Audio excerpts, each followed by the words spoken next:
Okay, so we're going to do the final of the driveline saga. I've got this shaft. This is the original shaft that came on the baler.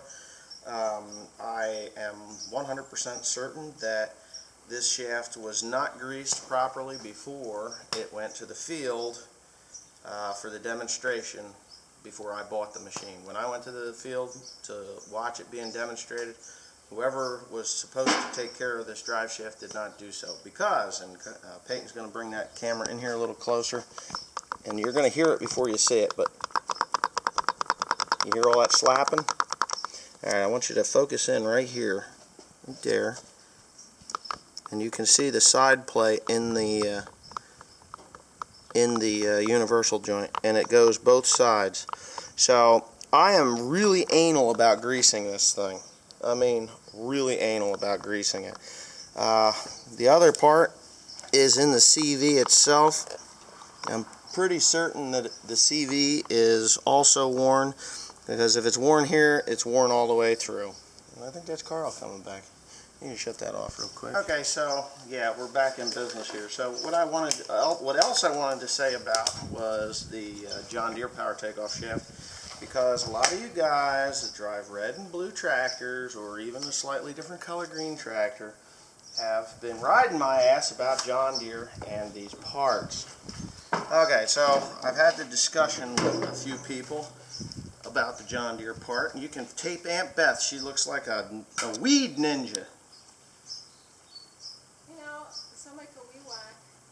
Yeah, there's a weed whacker right here. There's a weed whacker right here. So anyways, this shaft is worn just a tiny little bit on there. This is the shaft that I had been running with that power takeoff shaft, which is bad. And I was told that this shouldn't make any difference because of the way the teeth are cut. And to demonstrate that, I can't really demonstrate it too effectively, but when you put pressure on the shaft, it tightens up because of the way the teeth are cut. There is no play at all. It just doesn't, as long as it's tight. Now when it's relaxed and there's no pressure on it at all, you get all that end play. So technically, I replaced this part and this part unnecessarily. So there's $2,000 worth of nightmare here, and all I really needed to do was replace that power takeoff shaft here because it was put together wrong. Now, some of you are probably thinking, well, you probably bottomed it out. Well, I didn't bottom it out, and I'm going to tell you why. I'm going to tell you why I know I didn't bottom it out, because A, I don't bottom things out when the drawbar is set to the proper distance, but inside here, there's the locking balls. When you pull this back, that relaxes the locking balls, and when you push it forward, the balls are into the dent that goes on this power takeoff shaft. I'll demonstrate that like this. Okay, so here's the power takeoff shaft. It's in its spot, and I want to take it out. I can just take it out.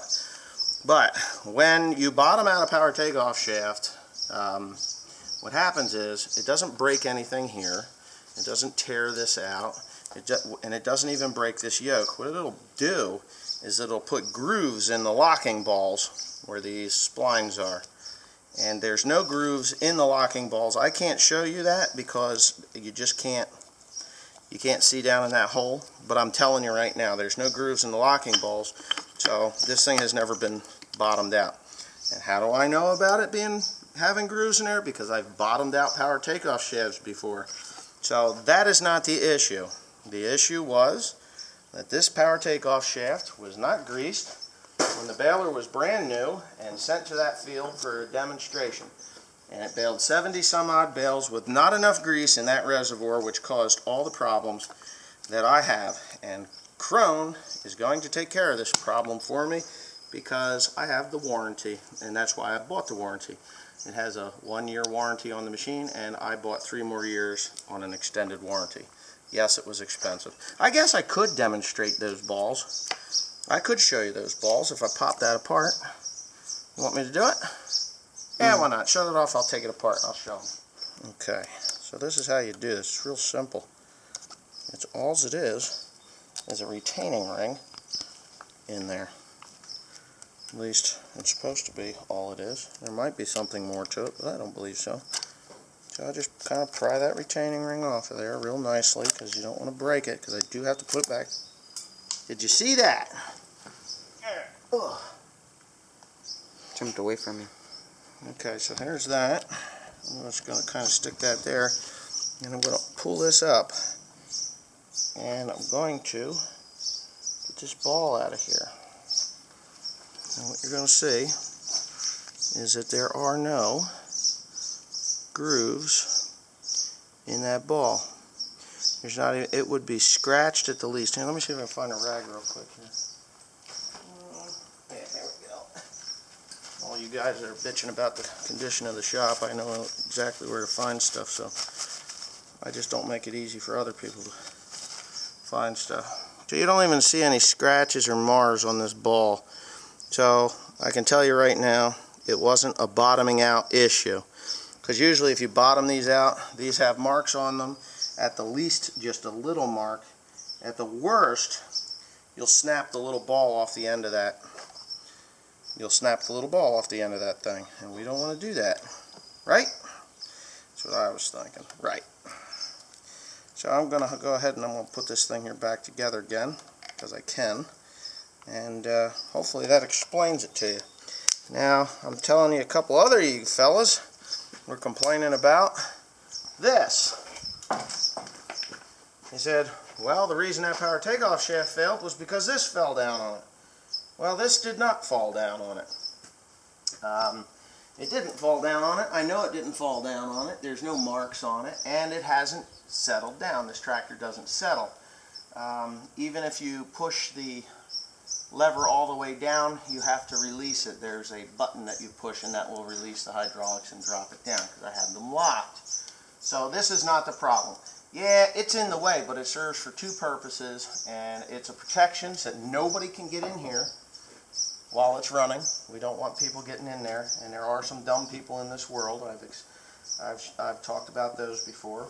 And the other thing is, it kind of holds my wires up so that they are not getting down in here in the event that this thing does fail and I do get a wrap. It can wrap onto the hydraulic hoses. I'm okay with that. But the electronics, that's a big no-no when that happens. So that's why that is there. Carl, my driver, me and him just had a nice long almost argument about the protection shield. He says you should drill a hole in that and bolt it fast. Well, quite honestly, I don't think it needs it, because I've never had that thing fall, and because this isn't spinning, this can rest right on top of this without any problems. It isn't going to hurt it. So we kind of compromised, and I'm going to put a cow magnet here like that, and that should hold the lid. So now he can't complain about that, which he's watching this video and thinking, oh boy, he's making fun of me, but I'm not.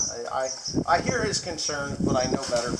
And if this is to spin, yes, that will cause major problems. But if this starts to spin, that bell is history anyway. So I guess that's the end of this video. I don't really have anything else to say about it other than I need to move this out of here and start assembling wagon running gear. So thanks for watching. Please comment, rate, and subscribe. Thank you very much, and see ya.